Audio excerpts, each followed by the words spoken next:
বাংলাদেশের সংখ্যালঘু সম্প্রদায়ের নিরাপত্তা সহ সাংস্কৃতিক, ধর্মীয় ও কূটনৈতিক স্থাপনায় হামলা নিয়ে অন্তর্বর্তী সরকারের কাছে উদ্বেগ জানিয়েছে ভারত।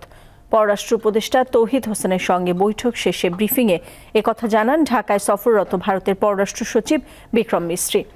তিনি আশা প্রকাশ করেন, দুই দেশের সম্পর্ক বেগবান করতে বাংলাদেশ ইতিবাচক মানসিকতা নিয়ে এই বিষয়গুলো দ্রুতই সমাধান করার চেষ্টা করবে।